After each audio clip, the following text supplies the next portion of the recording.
Subscribe कीजिए हमारे free study channel को हमारी लेटेस्ट वीडियो को देखने के लिए। Hello students, welcome back to our channel. आप सभी का स्वागत है अपने इस यूट्यूब चैनल पर। और आज की जो हमारी क्लास है, ये क्लास आपके लिए बहुत ज़्यादा इम्पोर्टेंट रहने वाली है, क्योंकि आज हम एक ऐसे टॉपिक के बारे में चर्चा करेंगे या इसकी टिप्स को देखेंगे या ट्रिक्स को देखेंगे, कह सकते हो आप, कि जिससे कि हम जो एग्ज़ाम के अंदर बहुत अच्छे स्कोर प्राप्त कर सकें। या अगर हम ये कहें कि ये वाला जो टॉपिक है अनसीन पैसेज वाला, ये हमें पास कराने के लिए इसकी जो बहुत इम्पोर्टेंस रहती है, तो भी कोई एग्जरेशन या अतिशयोक्ति नहीं होगी। लेकिन जो अनसीन पैसेज आता है, इसमें भी क्या है कि कुछ स्टूडेंट जो कन्फ्यूज़ हो जाते हैं और जो आंसर को गलत कर देते हैं। ये हमारी जो कॉम्प्रिहेंशन जो स्किल है, उसको देखने के लिए ही ये हमें पैसेज जो आते हैं, ठीक है। और ये बहुत मार्क्स भी जो हैं इसके ऑब्टेन हम बहुत अच्छे कर सकते हैं इसके अंदर। तो इसको लेकिन करने के लिए हम कुछ जो ट्रिक्स कहें या स्ट्रेटजी कहें, कि हमें किस प्रकार की स्ट्रेटजी या जो ट्रिक्स को फॉलो करना चाहिए, तो उसको हम देखेंगे, ठीक है। तो इसके लिए हमें सबसे पहले जो स्टेप फर्स्ट है हमारा, हम स्टेप फर्स्ट को यूज़ करेंगे। हम स्टेप फर्स्ट में क्या करेंगे, हम स्टेप फर्स्ट देखेंगे। सबसे पहले तो हमें एक चीज़ देखनी है कि जो अनसीन पैसेज होता है उसमें क्या होगा कि एक आपको पैराग्राफ जो है दिया होगा, जो आपने कभी पढ़ा नहीं होगा, ठीक है। अनसीन का मतलब ये है जो कभी आपने सीन नहीं किया हुआ, ठीक है। तो उसके अंदर क्या होगा कि एक पैराग्राफ दिया होगा और उसमें किसी की क्वालिटीज़ को या जो डिसक्वालिटीज़ हैं, ठीक है, एडवांटेज या डिसएडवांटेजेस को जो बताया जाएगा, ठीक है। और उसके अंदर क्या होगा कि हमें जो है उसके कुछ क्वेश्चंस दिए होंगे नीचे, जो उसके अंदर से हमें जवाब देने होंगे। उन क्वेश्चनों को ढूंढ करके, उनका आंसर ढूंढ करके हमें उनको लिखना पड़ेगा।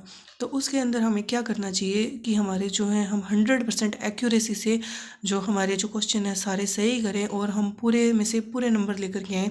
उसके लिए हम कुछ स्टेप फॉलो करेंगे, जिससे हमें जो पैसेज करना बहुत ईजी हो जाएगा और लगभग हम 100% जो है हम उसको सही करने का पूरा प्रयास कर सकेंगे।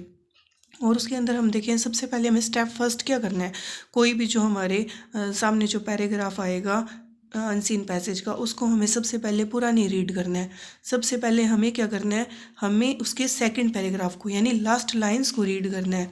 जो उसकी लास्ट लाइंस है, ठीक है, या हम कह सकते हैं लास्ट पैराग्राफ, ठीक है। उसके अगर पार्ट्स हैं या, ठीक है, 2 या 3 पैराग्राफ में अगर वो डिवाइड है, तो हमें लास्ट पैराग्राफ को पढ़ना है या फिर हमें क्या पढ़नी है, लास्ट लाइंस पढ़नी है। इसको पढ़ने से होगा क्या, इसको पढ़ने से होगा ये कि हमें उसका जो है मोटा मोटा सा आइडिया लग जाएगा कि ये पैराग्राफ जो किस बारे में है। किसी की क्वालिटीज़ को बता रहा है, ठीक है, किसी के एडवांटेज को बता रहा है या डिसएडवांटेजेस को बता रहा है, पोल्यूशन के बारे में है या किसी के हेल्थ के बारे में है या किस चीज़ के बारे में है ये। तो उससे हमें मोटा मोटा उसका आइडिया लग जाएगा और हमारे दिमाग में एक फ्रेम बन जाएगा कि ये पैराग्राफ है, ये किस बारे में है। फिर हमें क्या करना है, हमने लास्ट पैराग्राफ को पढ़ लिया, उसके बाद में हमें क्या करना है, हमें स्टेप 2, हमारा स्टेप 2 जो रहेगा हमारा, या ट्रिक 2 जो रहेगी, उससे हम क्या कर सकते हैं, हम सेकंड नंबर पे क्या करेंगे, जो क्वेश्चंस हैं, ठीक है, जो क्या है हमारे क्वेश्चंस हैं, उनको हम क्या करेंगे, रीड करेंगे, ठीक है। और रीड करेंगे, एक बार थोरोली रीड करेंगे, यानी उसको एक बार हमें रीडिंग लेनी है उन क्वेश्चंस की सेकंड स्टेप के अंदर, ठीक है। 2 स्टेप हो गए। तीसरे स्टेप में हमें क्या करना है, स्टेप 3। स्टेप 3 हम क्या फॉलो करेंगे, हम पूरे पैसेज को, कंप्लीट पैसेज को, ठीक है, जो हमारा कंप्लीट पैसेज है, 2 पैराग्राफ है या उसमें 3 है, कंप्लीट पैसेज को हमें क्या करना है, स्लोली रीड करना है, स्लोली रीड करना है, ठीक है। स्लोली रीड यानी आराम से उसको हमें पूरे को पढ़ना है। उसके बाद में उससे क्या होगा, स्लोली रीड करने से हमारे थर्ड स्टेप से क्या होगा, जो हमने क्वेश्चनों को स्टेप 2 में थोरोली जो रीड किया था, एक बार रीडिंग ली थी, उसको हम अब जब पूरा पढ़ेंगे ना, तो उसमें कुछ जो वर्ड्स आए थे क्वेश्चनों में, हमारे दिमाग में वो वर्ड जो है वो क्लिक करेंगे,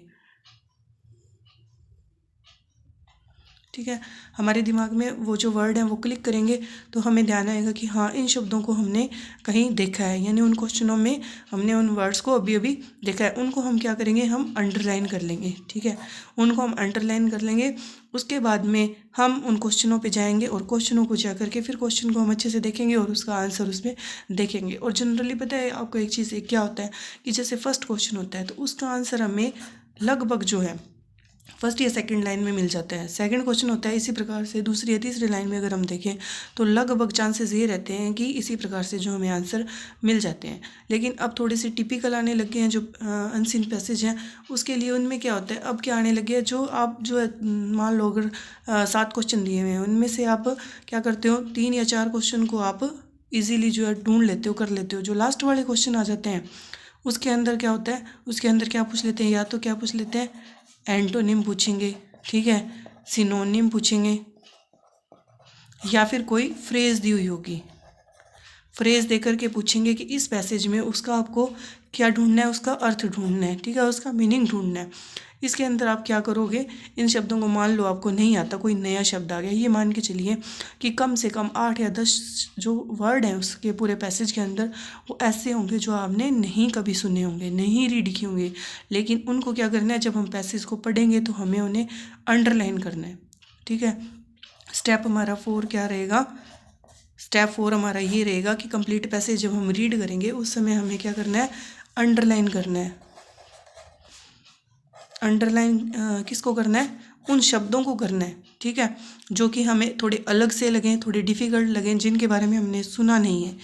उसके बाद में उन शब्दों का मान लो अगर हमें नहीं अर्थ पता है और हमें या फ्रेज़ पूछ ली, उस क्वेश्चन के अंदर एक क्वेश्चन आ गया, उसमें से फ्रेज़ पूछी और पूछा है इसका मीनिंग क्या है, तो सबसे पहले हम उस फ्रेज़ को क्या करेंगे, उस पैसेज के अंदर अंडरलाइन करेंगे, ठीक है। अंडरलाइन कर लिया। सेकंड नंबर पे अगर हमें उसका अर्थ नहीं पता चल रहा, हम क्या करेंगे, उस जो क्वेश्चन जो वो फ्रेज़ दी हुई है उस जगह पर उसको हम सेंटेंस को आगे से और पीछे से मतलब पूरा रीड करने की कोशिश करेंगे फुल स्टॉप तक।